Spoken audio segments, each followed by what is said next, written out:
Hoy vamos a analizar un caso aterrador que te dejará impactado. Así que mira este video hasta el final. Los expertos familiarizados con el accidente notaron de inmediato la trayectoria de la tubería. Según Todd, esta salió disparada del camión en movimiento, atravesó el parabrisas, golpeó a Bárbara en la cabeza y luego cayó al piso del coche. Sin embargo, el ángulo de entrada de la tubería, la naturaleza del daño en el vidrio, su posición en el coche y la falta de señales de deformación significativa en el interior del vehículo eran desconcertantes. Aparentemente, la tubería no tenía suficiente velocidad para romper el vidrio. Estaba casi plana, sin señales visibles de un impacto fuerte con las superficies interiores. Bárbara Kendhammer yacía en el suelo junto al coche. Estaba inconsciente, no respiraba. Fue colocada en una camilla y de inmediato comenzaron a brindarle asistencia.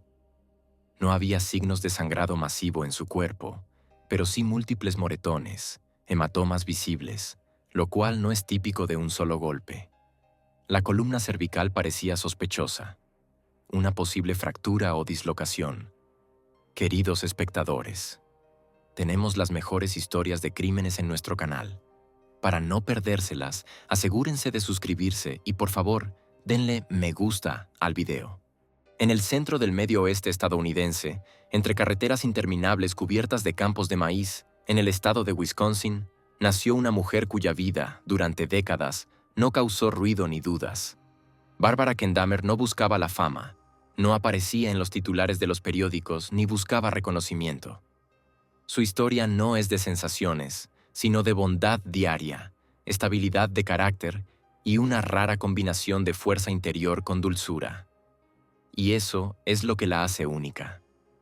Bárbara creció en una familia típica de clase trabajadora. Sus padres seguían principios estrictos pero cariñosos. Vivían en una casa modesta, donde todo se basaba en la ayuda mutua y el trabajo honesto. Desde pequeña, Bárbara absorbió estos valores, viendo a su padre ir al trabajo sin faltar un solo día y a su madre coser ropa para los vecinos hasta tarde en la noche para aumentar el presupuesto familiar. Entendió desde joven: el respeto se gana con acciones, no con palabras. Y esta simple verdad la acompañó durante toda su vida. En la escuela, Bárbara no era el centro de atención. No buscaba popularidad, no participaba en dramas escolares, no brillaba en el escenario. Pero todos la conocían. Era una amiga confiable, una estudiante reservada y honesta, el tipo de persona a la que se podía acercar en cualquier momento y recibir apoyo sincero. Los maestros la describían como el pilar silencioso de la clase, no ruidosa, pero extremadamente importante. La familia jugó un papel especial en su vida. Incluso de joven, soñaba no con una carrera en una gran ciudad, sino con un hogar lleno de las voces de los niños, el olor de los productos horneados caseros y las conversaciones nocturnas alrededor de la cena. Sabía que la felicidad no siempre se oculta en la escala. A veces está en la rutina. Después de la escuela, Bárbara estudió brevemente en una universidad local, pero pronto eligió la vida hogareña, y nadie de su círculo se sorprendió. Para ella, esto no era un rechazo de un sueño, sino su cumplimiento. A principios de la década de 1990, conoció a Todd Kendhammer, un joven local que, al igual que ella, valoraba la estabilidad y el trabajo duro. Él era lacónico, práctico, tenía las manos de un maestro y el carácter de una persona que prefiere actuar en lugar de razonar. Su relación se desarrolló de forma tranquila y gradual. Se conocieron, pasaron noches con amigos, hicieron planes. Y después de un tiempo, se casaron, alquilaron un departamento y comenzaron a vivir juntos. La vida familiar se convirtió en el punto donde todos sus sueños se reunieron para Bárbara. Se convirtió en madre, primero de un hijo, luego de una hija, y desde los primeros días se sumergió por completo en este rol. No hizo una hazaña de la maternidad, simplemente la vivió. Los preparativos matutinos para la escuela, las lecturas nocturnas de libros, la participación en proyectos escolares, los interminables clubes, las secciones deportivas, las visitas a las tiendas, las reuniones de padres y maestros. Todo esto lo percibía no como una carga, sino como una continuación natural del amor. Sus hijos no solo eran su prioridad, sino también su orgullo. Al mismo tiempo, Bárbara no se limitaba a la casa. Trabajaba en la cafetería de la escuela, un puesto que algunos considerarían rutinario, pero para ella era una forma de estar cerca de los niños, de participar en la vida escolar, de cuidar no solo de los suyos, sino también de los hijos de otros. Conocía los nombres de los estudiantes, recordaba quién prefería qué para el almuerzo, notaba quién llegaba de mal humor. Su sonrisa, como decían sus colegas, podía cambiar el día. Aquellos que conocían mejor a Bárbara notaban en ella no solo bondad, sino también una resistencia increíble. Detrás de su suavidad externa había un núcleo. Sabía cómo mantener su palabra, era organizada y responsable no en palabras, sino en hechos. Su casa siempre estaba en orden, las facturas se pagaban, la lista de compras se hacía con anticipación, los niños eran enseñados en disciplina, pero sin presionar. Era esa rara forma de orden que no sofoca, sino que crea una sensación de seguridad. Bárbara tenía un círculo tranquilo de amigos, pequeño, pero muy leal. Sus amigos decían que ella era el tipo de persona con la que podrías estar horas sin hablar, pero aún sentirte apoyado. Sabía escuchar y no daba consejos a menos que se le pidieran. No juzgaba, no chismeaba. Estaba tranquila con ella. En la vida cotidiana, prefería la simplicidad. Le encantaba cocinar, especialmente en las festividades, cuando la casa se llenaba del olor a canela, carne asada y productos horneados recién hechos. Sus hijos recordaban que en Navidad siempre insistía en las tradiciones familiares. Las mismas canciones, el mismo menú, el mismo orden de los regalos. No era algo intrusivo, sino un ancla, estabilidad a la que querías volver. Los viajes familiares, aunque poco frecuentes, ocupaban un lugar especial en sus recuerdos. Normalmente, eran viajes a Wisconsin Dells o a los lagos, sin adornos pero con amor. Bárbara planeaba cuidadosamente las rutas, empacaba comida, preparaba un botiquín de primeros auxilios para que todo estuviera bajo control. Era una persona en la que se podía confiar en cualquier situación. Por las noches, Bárbara amaba leer. Se sentía atraída por la prosa clásica, especialmente las historias que se enfocaban en los sentimientos, las relaciones y las decisiones humanas.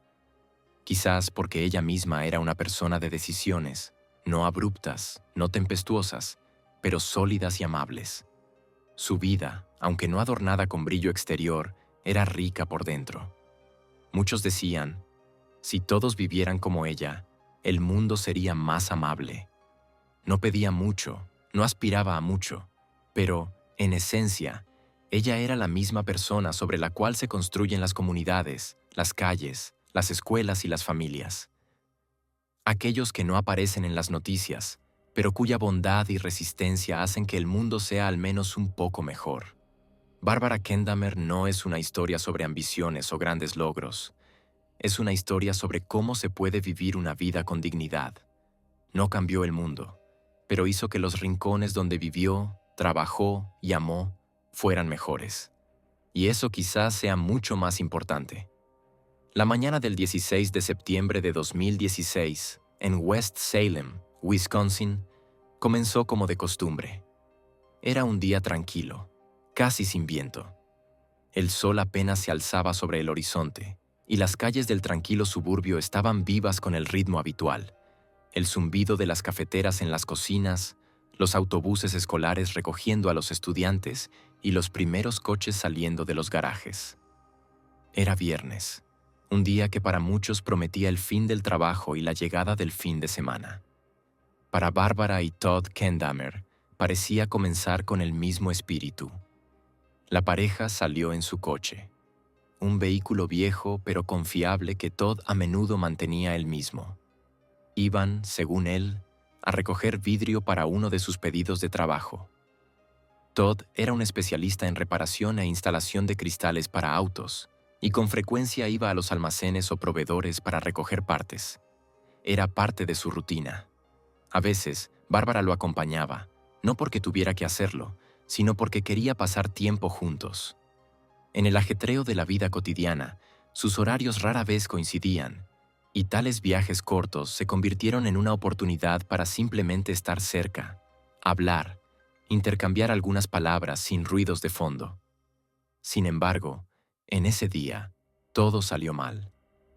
Alrededor de las 7:50 de la mañana, una llamada alarmante llegó al 911. Al otro lado de la línea, un hombre hablaba con voz agitada. Aseguraba que había ocurrido un incidente extraño, casi impensable. Según él, una tubería había chocado de repente contra el parabrisas de su coche, aparentemente saliendo de la parte trasera de un camión que pasaba. Aseguró que un objeto metálico había atravesado el vidrio del lado del pasajero y golpeado a su esposa, Bárbara, que estaba sentada junto a él. El despachador intentó hacer preguntas aclaratorias, pero la historia del llamado sonaba incoherente, en algunos momentos ilógica. El hombre dijo que había sacado la tubería y que ahora estaba haciendo resucitación cardiopulmonar, RCP, a su esposa. En minutos se enviaron ambulancia y policía al lugar. Mientras los rescatistas se dirigían al lugar, los automovilistas locales reportaron una escena extraña al costado de la carretera County Road M. El coche, detenido en una zanja, parecía abandonado. Las puertas estaban abiertas y un hombre estaba de pie junto a él, como si estuviera en estado de shock. Algunos conductores redujeron la velocidad, pero nadie realmente entendió qué había ocurrido. Después de todo, a simple vista, todo no parecía el resultado de una colisión, sino algo más que desafiaba la explicación. Los paramédicos fueron los primeros en llegar. Bárbara Kendamer estaba en el suelo junto al coche. Estaba inconsciente. No respiraba. Fue colocada en una camilla y de inmediato comenzaron a brindarle asistencia. No había signos de sangrado masivo, pero sí múltiples moretones, hematomas visibles, que no son típicos de un solo golpe. La columna cervical parecía sospechosa, con una posible fractura o dislocación. Sin embargo, en una emergencia, el enfoque estaba en restaurar las funciones vitales. La mujer fue trasladada a un hospital cercano en estado crítico. Mientras tanto, la policía comenzó a examinar la escena. El coche estaba en un ángulo, como si hubiera salido de la carretera, pero no había daños típicos de una colisión frontal o de una frenada repentina. El parabrisas estaba roto, pero el daño no era consistente con lo que se esperaría de un objeto metálico que hubiera volado a alta velocidad. Dentro del coche había una tubería, galvanizada, de unos 4 pies de largo, cubierta de tierra. No estaba en el lugar donde uno lógicamente esperaría que estuviera si el objeto hubiera realmente atravesado el vidrio bajo la fuerza de la inercia. Todd Kendamer estaba cerca en ese momento, aún agitado. Tenía abrasiones menores y rasguños en los brazos y cortes en la mano izquierda. Estaba nervioso, diciendo que todo ocurrió de repente, que ni siquiera notó cómo salió volando la tubería del camión. Sin embargo, cuando se le pidió que describiera el camión, su color, dimensiones y dirección de viaje, sus respuestas fueron extremadamente vagas. No podía recordar de dónde venía el camión, cuál era su matrícula o si tenía algún tipo de marca. Esa misma mañana, los oficiales de la patrulla de carretera revisaron las cámaras de vigilancia cercanas y entrevistaron a los automovilistas que transitaban por esa sección de la carretera al mismo tiempo. Pero nadie notó un camión transportando tuberías o objetos similares. Además, no se encontraron grabaciones ni testigos que pudieran confirmar la presencia de tal vehículo en la zona. Cuando los médicos en el hospital no pudieron restaurar la función cardíaca de Bárbara, ella fue trasladada inmediatamente a la unidad de cuidados intensivos. Fue conectada a un respirador. Los médicos registraron múltiples lesiones graves, fracturas, moretones, compresiones en tejidos blandos.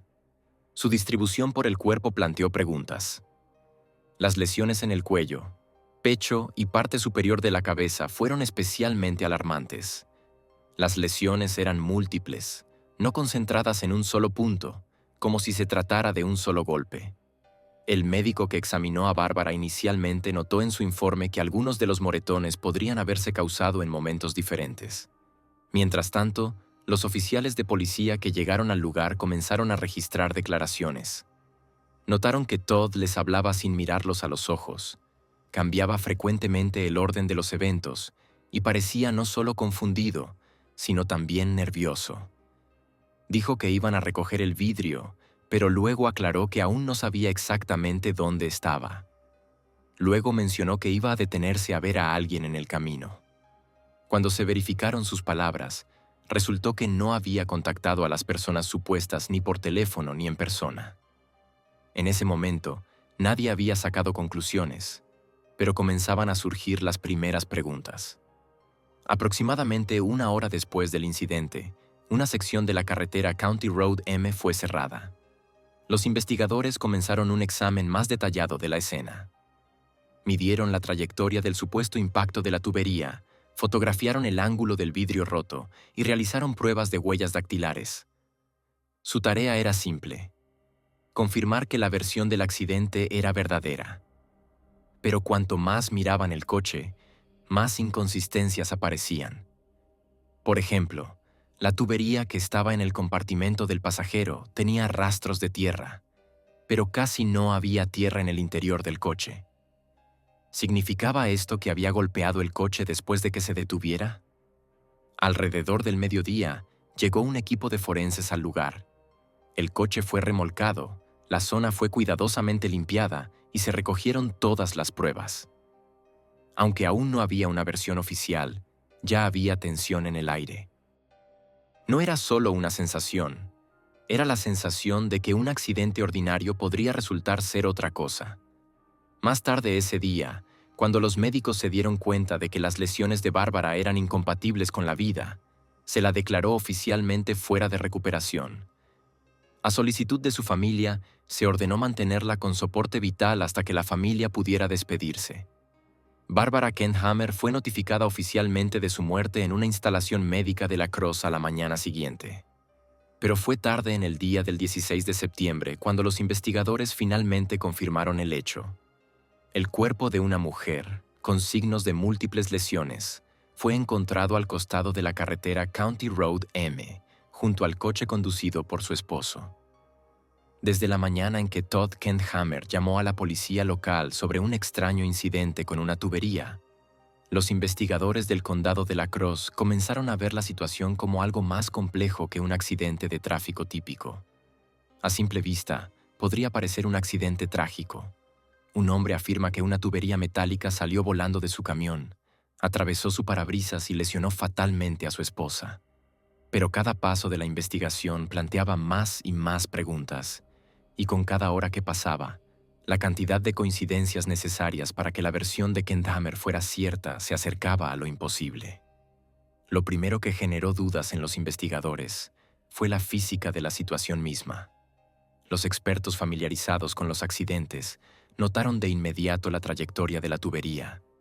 Según Todd, salió disparada del camión en movimiento, atravesó el parabrisas, golpeó a Bárbara en la cabeza y luego cayó al suelo del coche.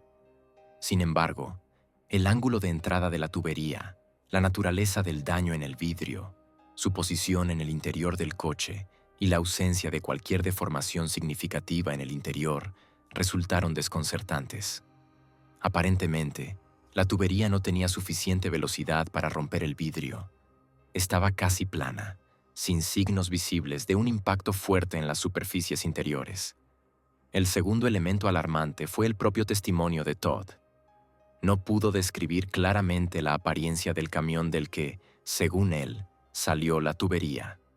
No recordaba el color, tipo de carrocería, logotipos, ni siquiera la dirección de su viaje. Al mismo tiempo, afirmaba que todo había ocurrido tan rápido que no tuvo tiempo de ver nada. Pero en respuesta a otras preguntas sobre la ruta, el propósito del viaje, las personas con las que supuestamente iba a encontrarse, comenzó a confundirse. Al principio, Todd dijo que iba a recoger vidrio de un proveedor específico. Más tarde, aclaró que iba a encontrarse con un hombre llamado Steve, que supuestamente vendía vidrio de forma privada. Pero cuando los investigadores intentaron contactar con este Steve, él dijo que no había arreglado ningún encuentro y que no sabía que Todd iba a ir. Estas inconsistencias obligaron a la policía a replantearse su investigación. Un equipo de 3 detectives principales fue asignado para reconstruir los eventos. Comenzaron con la ruta. Según la hora de la llamada al 911 y la información recibida de los testigos, el coche de Kent Hammer estaba en County Road M alrededor de las 7:45 de la mañana. Las torres de teléfonos móviles y los datos de geolocalización confirmaron que efectivamente habían salido de la casa, pero su dirección de viaje posterior era cuestionable. No había almacenes de vidrio ni instalaciones de fabricación a lo largo de la ruta. Esto significaba una cosa: el propósito del viaje seguía siendo incierto.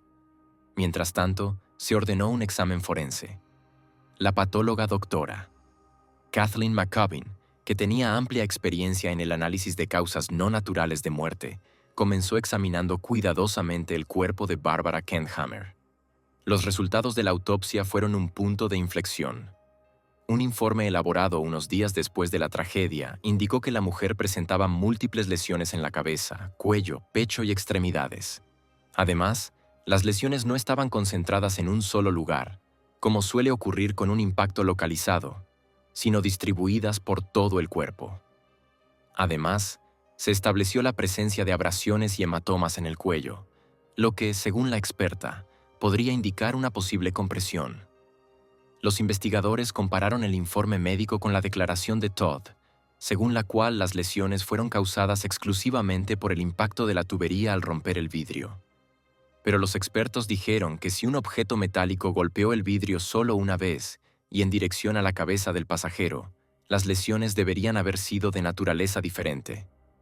Por ejemplo, en un lado debería haber una lesión por el impacto y en el otro, rastros de esquirlas. Pero no se encontraron tales signos. Además, la tubería en sí estaba relativamente limpia, a pesar de que supuestamente había caído al suelo. Luego entró al habitáculo, fue retirada y permaneció junto al cuerpo. La ausencia de rastros de tierra y sangre en ella planteó preguntas adicionales. Los expertos en reconstrucción de la escena del crimen hicieron una contribución significativa a la investigación. Recrearon la supuesta situación. Modelaron el movimiento del coche, el supuesto momento del impacto de la tubería y los posibles puntos de impacto. Sus hallazgos fueron impactantes, dada la velocidad del coche, la altura de la tubería, el peso del objeto y la ubicación de los asientos. La trayectoria en la que la tubería podría haber roto el vidrio, golpeado al pasajero y caído en el compartimento sin dañar el interior era extremadamente improbable. Dado el principio de inercia, la tubería debería haberse atascado o volado hacia adelante. Pero ninguna de estas cosas ocurrió. Mientras tanto, los investigadores comenzaron a indagar más a fondo en la biografía de Todd y su comportamiento en los días siguientes. Se comunicó con la policía y dio entrevistas, pero los expertos en análisis de comportamiento notaron un cierto desapego en su forma de responder. Evitaba formulaciones directas, regresando a los mismos detalles, como si los hubiera ensayado previamente. Al mismo tiempo, cuando se trataba de Bárbara, su reacción emocional era limitada, lo cual puede ser explicado por el shock, pero en combinación con otros factores, esto despertó sospechas. Se prestó especial atención a las propias lesiones de Todd. Afirmó que recibió cortes en las manos y rasguños en el pecho cuando rompió el vidrio para liberar a Bárbara, así como cuando ella fue movida del coche al costado de la carretera para la reanimación. Sin embargo, los médicos señalaron que la naturaleza de las lesiones en su cuerpo no correspondía completamente con estas acciones. Por ejemplo, los rasguños en su pecho eran paralelos y demasiado simétricos para ser accidentales. Esta posición es más común cuando se intenta protegerse de una resistencia activa o como resultado de una pelea física.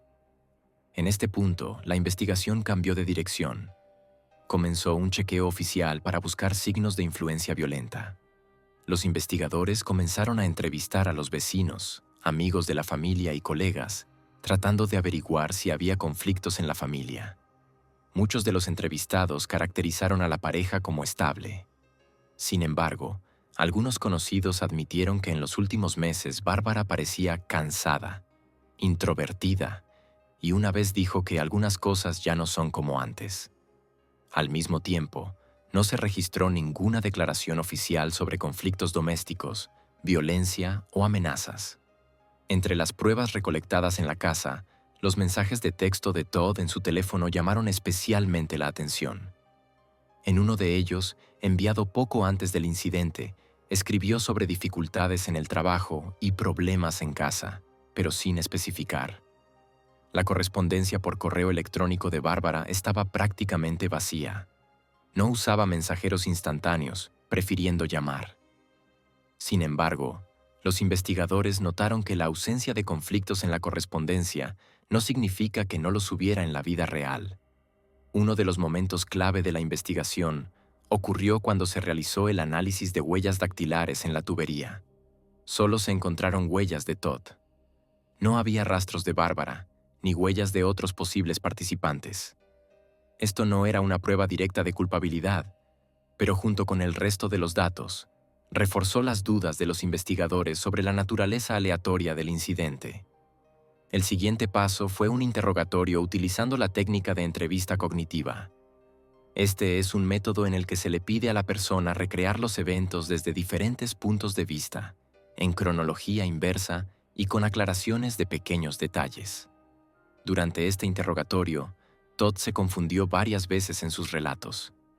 En ocasiones afirmó que sacó a Bárbara del coche por la puerta del pasajero. Luego dijo que la sacó por el lado del conductor. La confusión aumentó cuando se le preguntó dónde había colocado la tubería después de retirarla. Primero dijo que la arrojó a un lado, luego que la dejó junto al cuerpo. Después de semanas de investigación, numerosos análisis y exámenes técnicos, la policía del condado llegó a la conclusión oficial de que la versión de una tubería voladora como causa de la fatal lesión de Barbara Kendammer era improbable. Un portavoz de la policía dijo en una rueda de prensa que hay una discrepancia significativa entre la versión de los hechos presentada por Todd Kendammer y las pruebas físicas, médicas y circunstanciales recolectadas. La investigación se completó 3 meses después de la tragedia.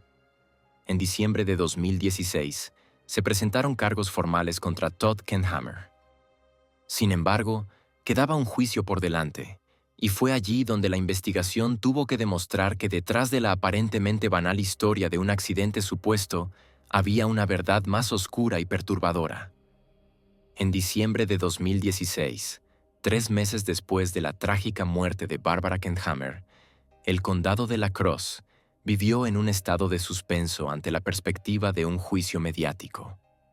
El esposo de la mujer, Todd Kendammer, fue formalmente acusado de asesinato en segundo grado. Fue una acusación que sorprendió a la comunidad local. Un hombre que parecía ser un esposo ejemplar, lamentando la pérdida de su esposa, de repente se encontraba en el centro de uno de los casos más controvertidos y confusos de los últimos años. Para muchos, fue un shock. Pero para los investigadores, fue la continuación lógica de una inquietante cadena de inconsistencias y pruebas silenciosas. El juicio comenzó en el otoño de 2017. La atención pública al caso fue enorme. Todos los días, periodistas, residentes locales y simpatizantes de ambos lados llenaban la sala del tribunal, tratando de discernir en el rostro de Todd al mismo hombre que los investigadores acusaban de haber matado brutalmente a su esposa. Se sentó en silencio, con un traje negro, con una expresión retraída, solo intercambiando miradas ocasionales con sus abogados. Era imposible leer su expresión. No había miedo, ni culpa, ni desafío, solo impenetrabilidad. El caso presentado por el fiscal Tim Gruyle se basaba en una combinación de pruebas circunstanciales pero convincentes. No hubo testigos directos del crimen, el arma, una tubería. No tenía rastros de sangre ni de ADN y no hubo confesión. Pero la estrategia del fiscal estaba clara. Mostrar al jurado que la versión de Todd sobre un accidente era imposible basándose en la lógica, la física y el sentido común. Primero, los policías y los expertos forenses testificaron. Se turnaron para recrear los eventos de esa mañana, desde la primera llamada al 911 de Todd hasta el momento en que llegó la ambulancia. El fiscal se centró en las rarezas de su comportamiento. Su voz sin pánico en la llamada de emergencia, su confusión sobre los detalles, sus inconsistencias en su testimonio. Un investigador dijo que, en su experiencia, las reacciones de Ken Dahmer eran demasiado calmadas, como si ya supiera qué decir. Y cuando se le pidió que relatara los eventos al revés, titubeó y parecía nervioso, en contraste con su actitud confiada al repetir la versión principal. Pero el golpe principal para la defensa fue el testimonio de expertos en física, balística y reconstrucción de accidentes. Uno tras otro, demostraron cómo, en realidad, una tubería metálica no podría haberse caído de la carretera y haber golpeado al pasajero en el ángulo en el que ocurrieron las lesiones. Al jurado se le mostraron modelos animados, simulaciones en video y fotografías del coche real. Se destacó que no había rastros de impacto en la carrocería del automóvil que habrían acompañado tal evento, y la posición de la tubería en el habitáculo del pasajero no correspondía al comportamiento de un objeto volando a alta velocidad. Las lesiones de Bárbara fueron examinadas por separado. La experta forense, la doctora Kathleen McCubbin, ya familiarizada con la investigación, reiteró que las lesiones en el cuerpo de la mujer, particularmente en su cuello y clavícula, eran de una naturaleza incompatible con el accidente descrito. Sus palabras eran profesionalmente frías, pero fue precisamente esto lo que dio peso a su testimonio. No puedo decir con certeza que se tratara de una lesión por estrangulación, pero el tipo de lesiones que encontramos son más comunes cuando hay contacto físico entre dos personas, no por el impacto de un objeto extraño. La defensa, a su vez, construyó su línea argumental en el hecho de que la acusación era una conjetura, respaldada por cálculos teóricos, no por hechos. Los abogados de Todd insistieron en que su cliente estaba en shock. Perdió a su esposa en un trágico accidente, y ahora se le estaba juzgando por frases mal formuladas e inconsistencias en los recuerdos causadas por el trauma. Sus discursos incluían una apelación a la humanidad. Sí, puede estar confundido con los detalles, pero eso no lo convierte en un asesino. Es un hombre que acaba de perder al amor de su vida. La defensa intentó crear la imagen del esposo perfecto, que, si estaba confundido en su relato, era solo por dolor y shock. Sin embargo, hubo un momento que resultó ser un punto de inflexión. En las últimas etapas de la audiencia, el fiscal presentó un video de cámaras de vigilancia colocadas a lo largo de la ruta que, según Todd, seguían el día de la tragedia. Las imágenes no mostraron ni un solo camión con tuberías. Además, no se encontraron rastros de un objeto metálico en la carretera, a pesar de que, según la lógica de los eventos, la tubería debería haber quedado en el costado de la carretera, o haber sido notada por otros conductores. Este camión invisible se convirtió en un símbolo de la acusación. Si no estaba allí, entonces no había tubería, y si no había tubería, ¿qué mató a Bárbara? Los discursos finales de las partes fueron emotivos. El fiscal habló de una víctima cuya muerte estaba siendo presentada como un accidente, pero que lo más probable es que fuera el resultado de un conflicto que escaló en tragedia. Enfatizó: no sabemos todas las razones. No sabemos por qué ocurrió esto, pero sí sabemos que la historia de Todd Kent Hammer es una mentira que oculta una verdad que él tiene miedo de admitir. Los abogados de la defensa, por su parte, imploraron al jurado que no basara sus conclusiones en emociones e hipótesis. Les recordaron que la presunción de inocencia es la piedra angular de la justicia. Y si había siquiera la más mínima duda, la acusación debía ser desestimada.